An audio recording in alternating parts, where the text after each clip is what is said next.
What if I told you that the most powerful story of motivation isn't about someone who had everything handed to them, but about a man who lost absolutely everything and still found a way to change the world? Today, I'm sharing a story that will completely shift how you think about failure, persistence, and what's truly possible when you refuse to give up. This isn't just another feel-good tale. This is about understanding the psychology behind unstoppable motivation and how you can apply these same principles to transform your own life, no matter what obstacles you're facing right now. Let me take you back to 1922, when a young entrepreneur named Walt Disney was fired from a newspaper job because his editor said he lacked imagination and had no good ideas. Imagine being told you have no creativity when creativity would later become your entire legacy. But this was just the beginning of what seemed like an endless series of failures.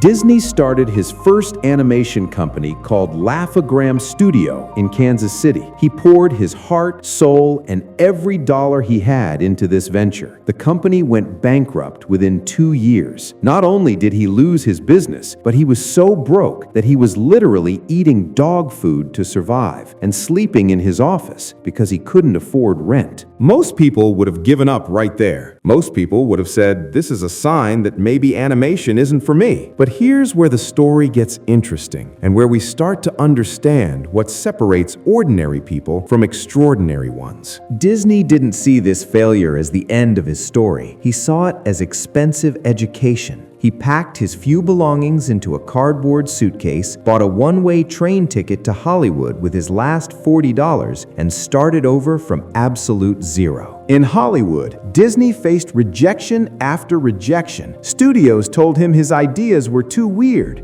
too different, that audiences would never connect with a cartoon mouse. He was turned down by over 300 potential investors and distributors. 300 times, someone looked at his dreams and said no. But here's the crucial insight about motivation that most people miss. Disney wasn't motivated by avoiding failure anymore. He had already failed spectacularly. He was motivated by something much more powerful, the vision of what could be possible if he kept going. He created Mickey Mouse in 1928, but even then, success wasn't immediate. The first 2 Mickey Mouse cartoons failed to find distributors. It wasn't until Steamboat Willie, the third Mickey Mouse cartoon, and one of the first with synchronized sound, that Disney finally got his breakthrough. But the story doesn't end there, because true motivation isn't about reaching one goal and stopping. It's about using each achievement as fuel for the next challenge. Disney faced another massive setback in 1941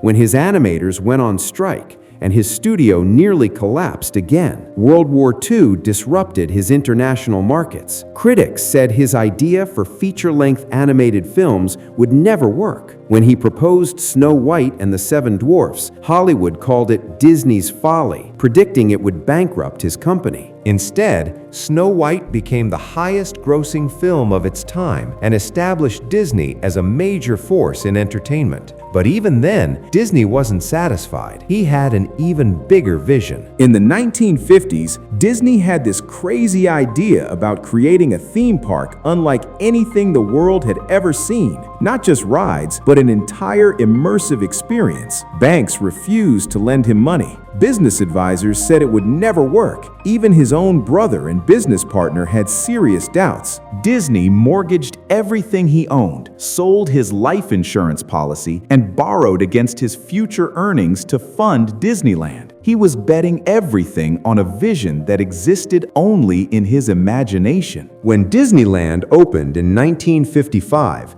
the first day was a disaster. Rides broke down, food ran out, and invited guests couldn't get in, while uninvited people climbed over fences. The media called it a colossal failure. Yet, within 2 months, Disneyland was attracting thousands of visitors daily and transforming the entertainment industry forever. So, what can we learn from this story that you can apply to your own life right now? First, understand that failure isn't the opposite of success. It's the raw material of success. Disney didn't succeed despite his failures. He succeeded because of how he responded to them. them. Every setback taught him something crucial that he needed for the next level. Second, motivation isn't about feeling confident all the time. Disney was scared, worried, and uncertain during many of these challenges, but he acted anyway. Motivation is about moving forward even when you don't feel like it, especially when you don't feel like it. Third, your vision has to be bigger than your current circumstances. Disney never let his present situation define his future possibilities. When he was eating dog food, he was still dreaming of changing entertainment forever.